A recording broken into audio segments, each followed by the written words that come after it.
imaamyaalka masaajidda waxaan culimada Soomaaliyeed ay farayaan kana rajaynayaan inay qaataan talooyinka soo socda kow in ay salaada ka hor makrofanada dadka ka wacyigeliyaan u sheegaan qof waliba inuu maas soo qaato sanka soo xirto qof waliba inuu sujaadiisa oo soo qaato ama imaamad u gaar ah oo ku sujuudayo qof waliba inuu sameeyo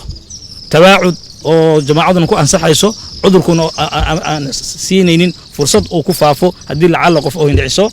inuu imaamyadu inay mas'uuliyadaas inay qaataan wasaaradda caafimaadka waxaan ka rajaynaynaa inay mas'uuliyad qaadato in masjid waliba ilaa 600 oo masjid ku dhaw mara ku taale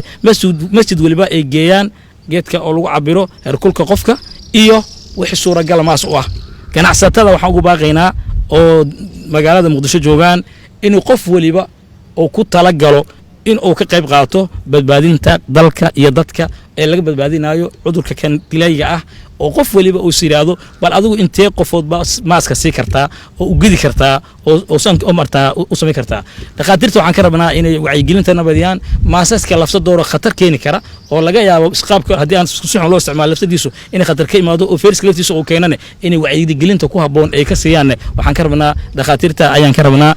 maamulka gobolka Banaadir waxaan ka rabnaa in uu degmo kasta iyo degmo kasta waxay leedahay waxay leedahay waxay leedahay masaajida ku taal dugsiya ku yaal maqaayada ku yaal meel mujtamac ku kulma ku yaal in dhamaantood ee awaamirtan ay ka fuliyaan oo masaajida ay gaarsiiyaan oo gacan ay ku siiyaan hay'ada amniga waxaan ka rabnaa inay qayb ka qaataan sidii arinta loo sugi lahaa garab hasiinin karoonaha qayb ha ka naqanin baab inta bulshada ee gurigaaga joog walaal gurigaaga joog si aad garab u siinin karoonaha qayb ha ka naqanin baab idda dalka iyo dadka ha qaadin mas'uuliyad inaad xanuun gaarsiiso adoo xanuun qaba dad oo san qabin oo dhibaato ay ku dhacdo